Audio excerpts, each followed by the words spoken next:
দীর্ঘ 17 বছর পর নিজ দেশে ফিরেছেন বিএনপির ভারপ্রাপ্ত চেয়ারপারসন জনাব তারেক রহমান। তার এই আগমনে পুরো দেশ এক উৎসবে মেতেছে। এই মুহূর্তে রাজধানীর গুলশানে ফিরোজার বাসভবনের সামনে, যেখানে তিনি ফিরবেন, সেই বাসভবনের সামনে কড়া নিরাপত্তা।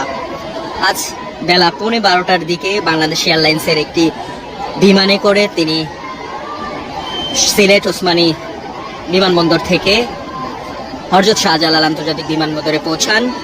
তারপর পূর্বাচল 300 ফিটে একটি সংক্ষিপ্ত সমাবেশ করেন।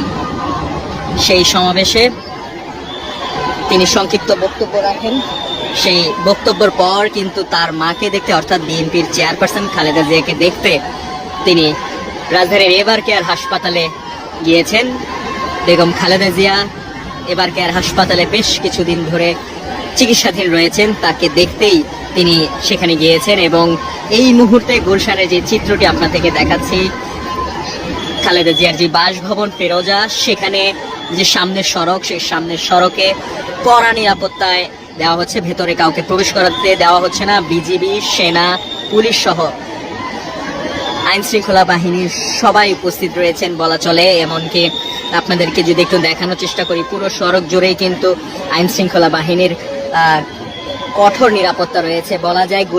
গুলশান এই দুই এলাকাটি জুড়েও কিন্তু নিরাপত্তার চাদরে ঢাকা হয়েছে এবং বেলা 15-12টার দিকে যখনই তারেক রহমান দেশে নেমেছেন, তার পরে কিন্তু আমরা দেখতে পেয়েছি যে তাকে নিরাপত্তার জন্য সব ধরনের ব্যবস্থাই কিন্তু নেওয়া হয়েছে। স্পেশাল সিকিউরিটি দেওয়া হয়েছে তাকে এবং বুলেট প্রুফ একটি বাসে করে তিনি বিমানবন্দর থেকে তিনি 300 ফিট পূর্বাচলে তিনি গিয়েছেন এবং আমার সামনে দেখতে পাচ্ছেন এই সড়কটিতে কঠোর নিরাপত্তা দেওয়া হয়েছে। এবং এই মুহূর্তে বিএনপির ভারপ্রাপ্ত চেয়ারপারসন তারেক রহমান কিন্তু এভার কেয়ার হাসপাতালে তার মাকে দেখতে গিয়েছেন। দীর্ঘ 17 বছর পর নিজ দেশে ফিরে কিন্তু তিনি প্রথমে একটি সংক্ষিপ্ত সমাবেশ করেছেন 300 ফিট পূর্বাচলে, সেটি সবাই জানেন। এর পরে কিন্তু রাজধানীর এভার কেয়ার হাসপাতাল তার মাকে তিনি দেখতে গিয়েছেন এবং এই মুহূর্তে গুলশানের ফিরোজার সামনে যে সড়কটি রয়েছে, সেই চিত্র আপনাদেরকে দেখানোর চেষ্টা করছি এবং আপনাদেরকে একটু জানিয়ে রাখি, দীর্ঘ 17 বছরের প্রত্যাবর্তন পর তিনি স্বদেশে ফিরেছেন এবং আমরা দেখেছি বিমানবন্দরে তিনি নেমেই দলটির ঊর্ধ্বতন যারা নেতা রয়েছেন, স্থায়ী কমিটির সদস্য যারা রয়েছেন, তাদের সঙ্গে কুশল বিনিময় করেন এবং তারপর তিনি বিমানবন্দর থেকে বেরিয়েই কিন্তু তার পায়ের জুতো খুলে কিন্তু মাটি স্পর্শ করেন। এরপর একটি বুলেট প্রুফ বাসে করে তিনি রাজধানীর পূর্বাচল 300 ফিটে তিনি গিয়েছিলেন নেতাকর্মীদের সঙ্গে। সারা দেশ থেকে অসংখ্য লাখো মানুষ কিন্তু তার সঙ্গে তাকে দেখার জন্য এসেছেন বাংলাদেশের বিভিন্ন স্থান থেকে এবং পুরো পূর্বাচল 300 ফিট কিন্তু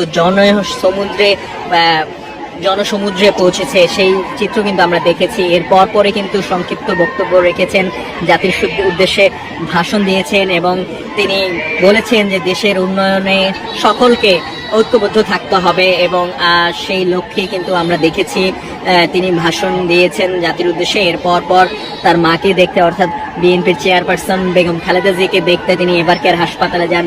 সেখানে তিনি বেশ কিছুদিন ধরে কিন্তু চিকিৎসাধীন রয়েছেন এবং এটি ঘিরে কিন্তু তারেক রহমান কবে দেশে ফিরবেন সেটি নিয়ে কিন্তু নানা আলোচনা হয়েছিল। সেই সকল আলোচনা সমালোচনার শেষে কিন্তু তিনি 25 ডিসেম্বর অর্থাৎ আজ 12:15টার দিকে বাংলাদেশে অবতরণ করেছেন এবং সকল আলোচনার কিন্তু সমাপ্তি ঘটেছে এবং আগামী নির্বাচনে তিনি অংশগ্রহণ করবেন সেটিও আমরা জেনেছি। এবং এই মুহূর্তে গুলশান ফিরোজা বাসভবন, অর্থাৎ চেয়ারপারসনের যে বাসভবন, সেখানে কিন্তু যে সামনের সড়কটি, সেটিতে নিরাপত্তার চাদরে ঢেকে রাখা হয়েছে এবং এক পাশে আইন শৃঙ্খলা বাহিনীর রয়েছেন এবং অন্য পাশে কিন্তু নেতাকর্মীরা রয়েছেন। আপনাদের যদি একটু দেখানোর চেষ্টা করি, এখানে কিন্তু বিকেল থেকেই এখানে নেতাকর্মীরা অপেক্ষায় আছেন। তারেক রহমান কখন আসবেন সেটি তার অপেক্ষায়, তাকে বরণ করে নিতে, তার আগমনে তার নেতাকর্মীরা কিন্তু এখানে আছেন পুরো সড়ক জুড়ে। একদিকে পুলিশ আইন শৃঙ্খলা বাহিনী এবং অন্যদিকে নেতাকর্মীরা অধীর আগ্রহে অপেক্ষায় আছেন। এই মুহূর্তে তারেক রহমান কিন্তু এবার কেয়ার হাসপাতালে আছেন, সেখান থেকে তার মাকে দেখে এই বাসভবনে আসবেন। গুলশান ফেরোজায় যে বাসভবনটি রয়েছে সেখানে তিনি আসবেন এবং নেতাকর্মীদের উচ্ছ্বাস কিন্তু আমরা দেখতে পাচ্ছি। রাজধানী গুলশান 2 থেকে আপনাদেরকে সরাসরি যুক্ত করেছে এবং দেখতে পাচ্ছেন দুই পাশে, সড়কের দুই পাশে নেতাকর্মীরা অপেক্ষায় আছেন এবং